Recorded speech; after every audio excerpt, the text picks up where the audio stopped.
Hello everyone and welcome to the Kiki London YouTube channel. My name is Amanda and in today's video we are going to do a neon jelly inspired set of nails. I have been dying to get the neon colours out since it has got super hot here in the UK. I had a lot of fun doing this design, so I really hope you all enjoy watching. Now I'm going to start off by doing a very minimal prep on my natural nails because we're going to be using the peel off base coat today, and I was just doing this set of nails and the design for today's video, so I'm going to show you at the end of the video how I remove the nails using the peel off base coat, because I'm going to be using it under some press on nail tips.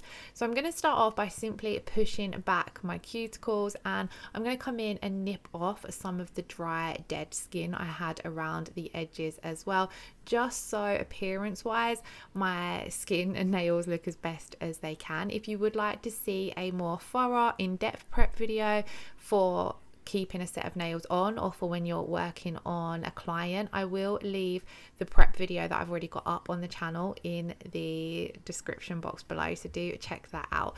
But yeah, we're just going to do a very minimal prep because we're not going to be keeping the nails on. But even if you are using the peel off base coat and wearing it for a day or a couple of days, you want to make sure that you are removing any of that excess cuticle that's growing up the nail plate. And of course, if you're doing it for content and you want your pictures to look nice, you want to remove any of that dead skin that's around the nail as well.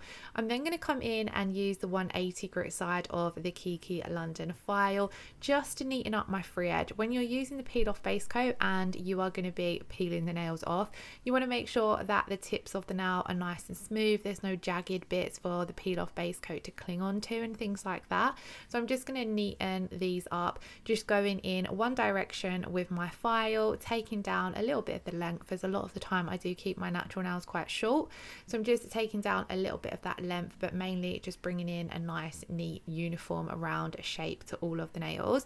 I always go in and use the 180 grit side of the file when I'm doing this or when I'm doing any kind of work on the natural nail plate, because the 100 grit side is too coarse for the natural nail plate.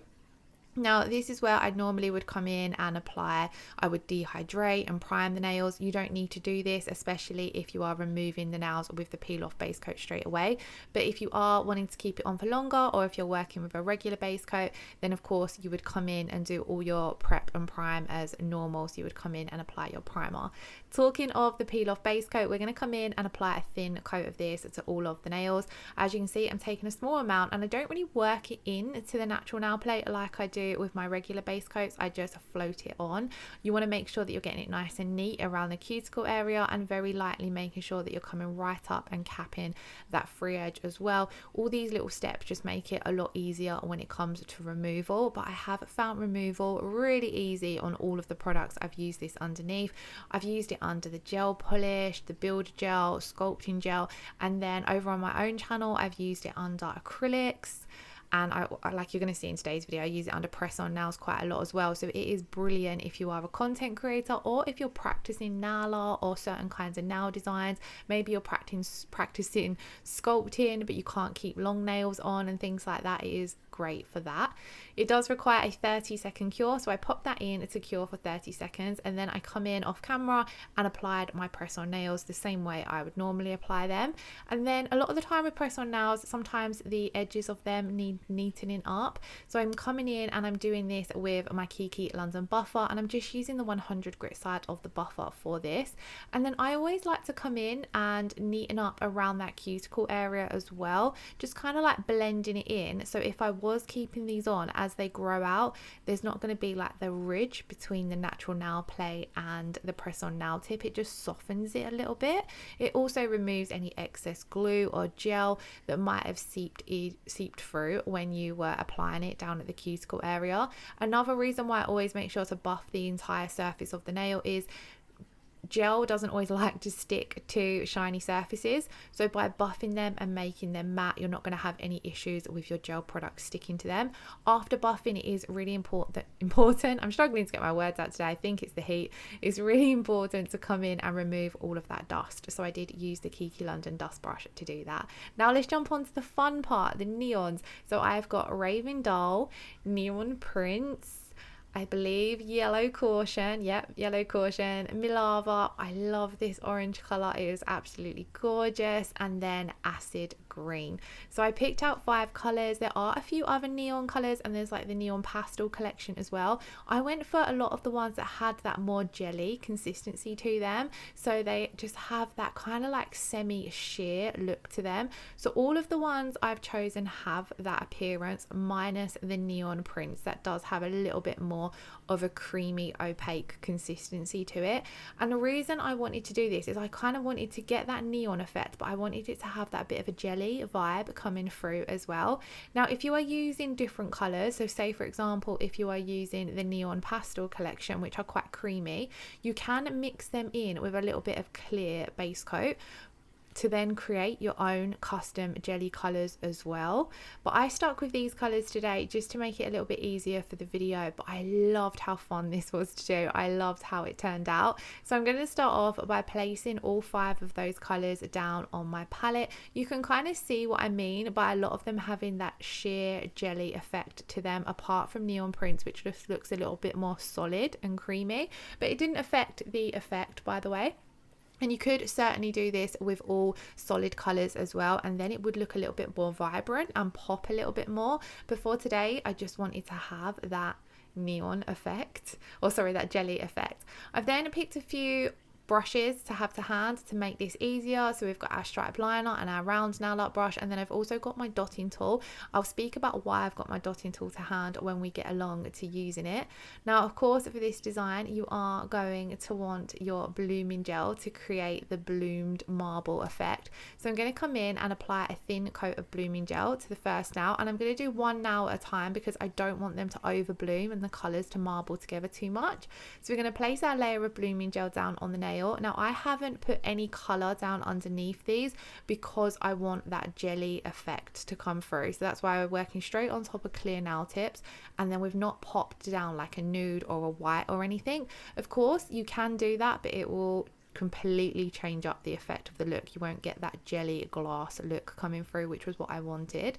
So as you see, I took my round nail brush, went through all 5 of those colors, and then I just wriggled my brush down across the nail. The blooming gel is going to help pull your colors off of the brush onto the nail, and then it's going to start blooming and creating this gorgeous pattern. And just look how fun it turned out. I did neaten it up with my stripe liner brush, and then I'm going to pop that into cure for 30 seconds.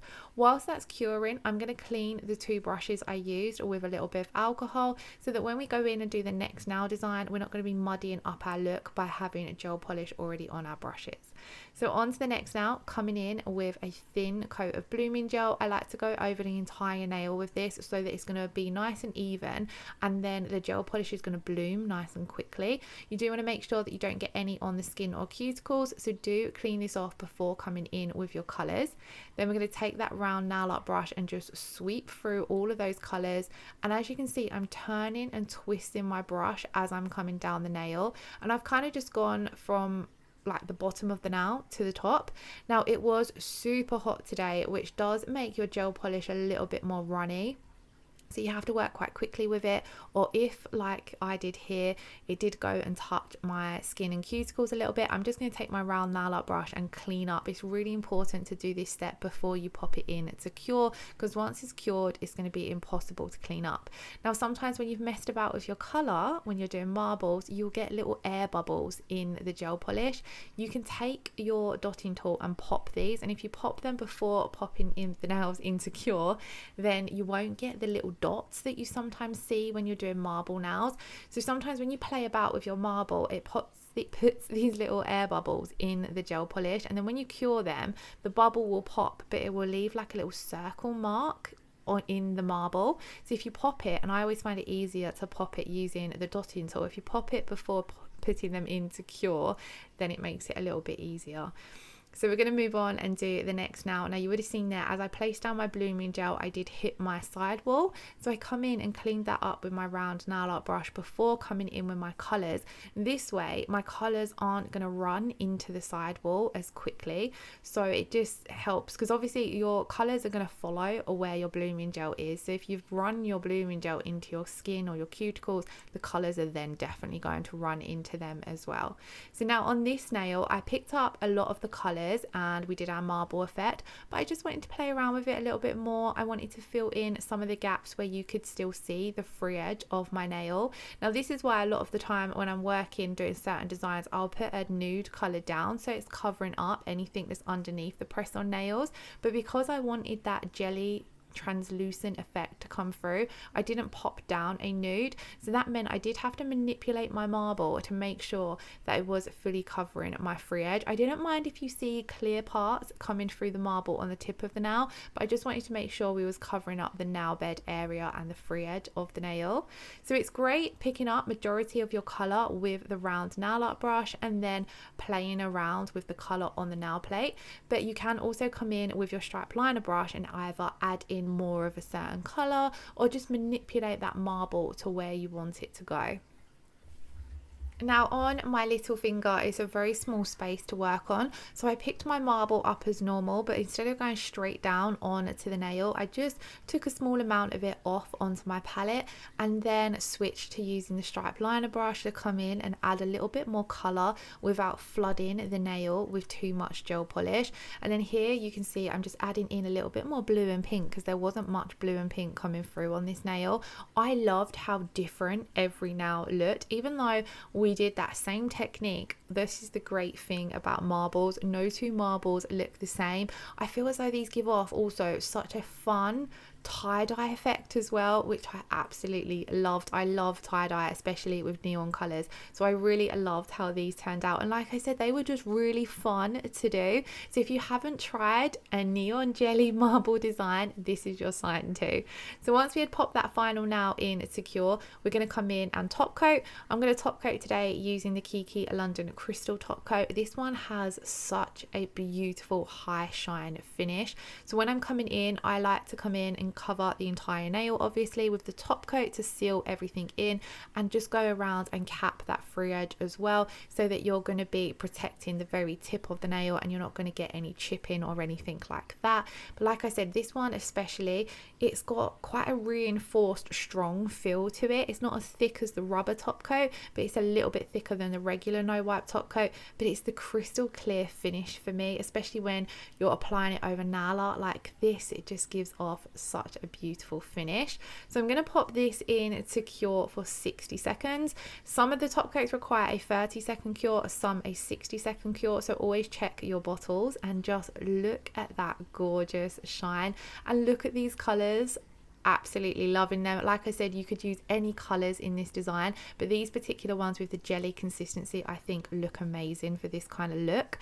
I'm then going to come in and apply a drop of cuticle oil to all of the nails and give this a good massage in to finish the set.